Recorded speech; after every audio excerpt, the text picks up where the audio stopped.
appropriate movement techniques employed by a sniper are determined by the available concealment on the route he intends to use. When the available concealment is taller than his body, then he can walk almost erect, but tactically.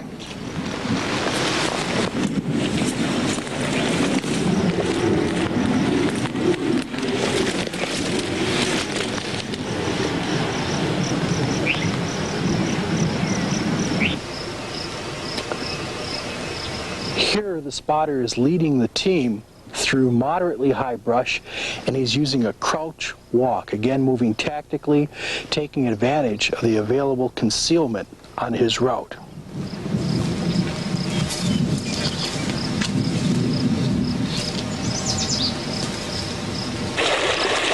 And when he encounters waist-high brush, he has to again modify his movement technique so as to remain invisible. In this case, he's going to the high crawl.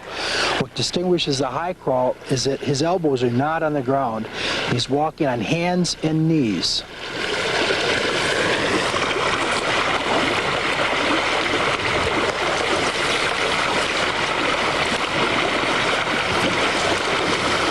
And now our spotter has encountered knee-high or lower grass, so he has to reduce himself even lower to a low crawl. You notice that his knees and elbows are now on the ground. He's not walking with hands and knees, and his belly is actually dragging on that ground.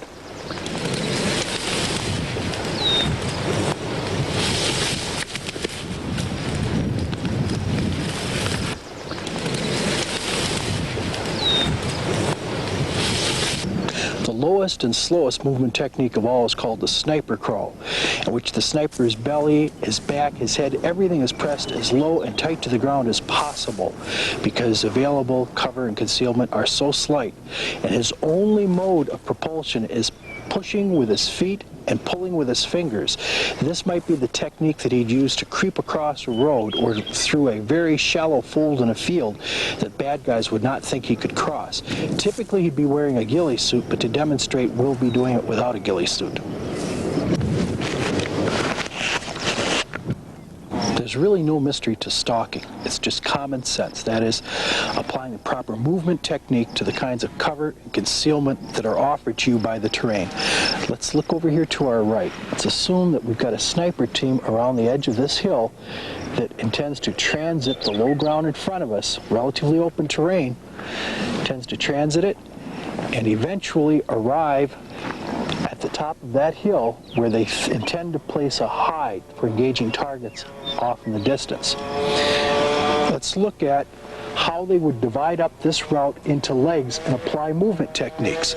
Initially, for crossing that low, open, relatively open ground along the road until they hit the deeper brush in the ditch, they would low crawl.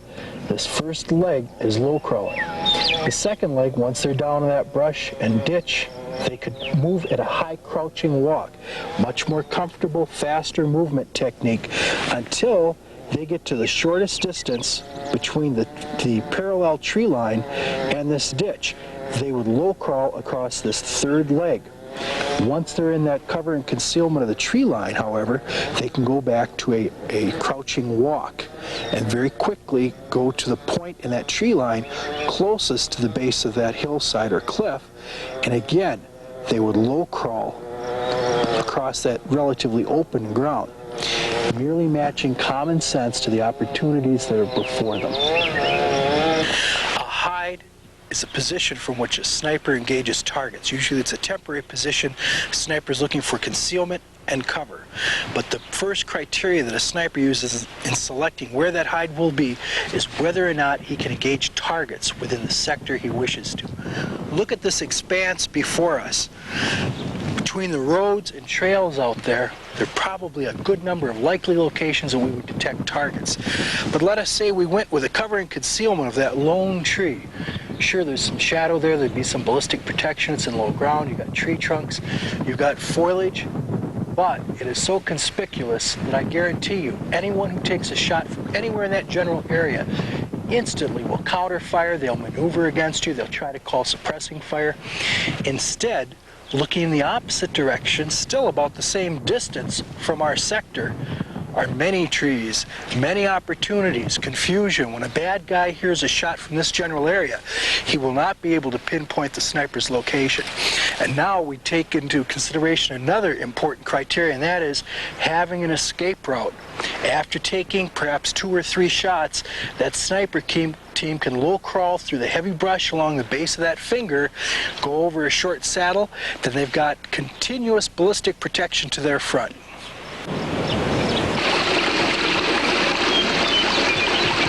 Probably my favorite kind of temporary hide is a ditch. The reason is, for infiltration, it offers ballistic protection and concealment from enemy observation. You can select many points along it as your hide to actually engage the enemy. And when it's time to bug out, you've again got ballistic protection. About the only thing you have to be careful about is if you do this too often in one place, the bad guys are going to start planting mines and booby traps in the ditches. A similar kind of hide would be the ridge, a finger ridge, in which you use the reverse slope. Come up carefully, pop a shot, and scoot.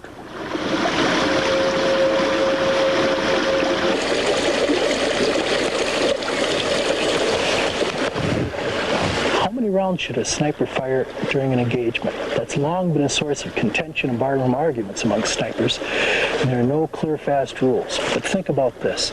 The very first shot you fire may very well be the only one you'll have against an unalert enemy. It has to be against the most valuable target within your field of view, because after that first shot, the bad guys have all disappeared into cover concealment. They may even be returning your fire.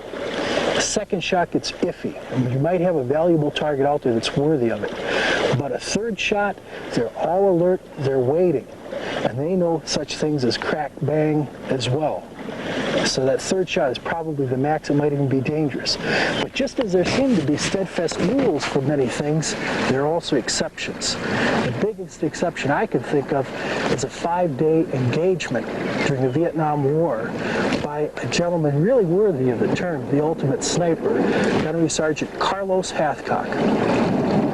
Let's talk about that 5-day engagement. Well, no, that was a doozy. They just had the misfortune of coming up against us. And it was a whole company. Right? The whole company, North Vietnamese, brand spanking new. Uniforms were new and everything. And they had no communications, which is a mark in our favor. They had no support. And we saw them come right straight down the middle of the valley, right straight, well, 10 at our side. And I dumped the officer in front.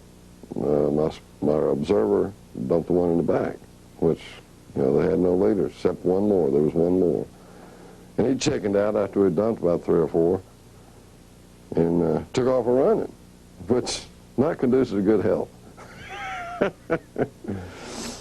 You don't run across rice paddies very fast, that's for sure. And he didn't last long. And then you had nothing but a bunch of hamburgers out there. That's all you had. And nobody in charge. And they were young, hard-charging go-getters, and Ho Chi Minh's big boys, I guess. And so it went on and on and on and on. And I had on-call artillery at all times, when I was that far away. I called on call that night for flares, and they kept on going all night long. And I heard tell that later, afterwards, and I heard years afterwards, that the cannoneers were fighting against one another to shoot this sucker. And that's camaraderie. You know, you got to have help. You got to have help. The decision I made was because they had no leaders, and they were just milling around, nobody in charge, so to speak. And so I made a decision after 3 shots. After 3 shots, we'd fired 3. That's when the sniper leaves. 3 shots and you're gone. And they wasn't going nowhere. So there was no reason for us to go anywhere either, I thought. And so we just stayed there and had on call, and they tried to break out to the rear, and they didn't make very much sense.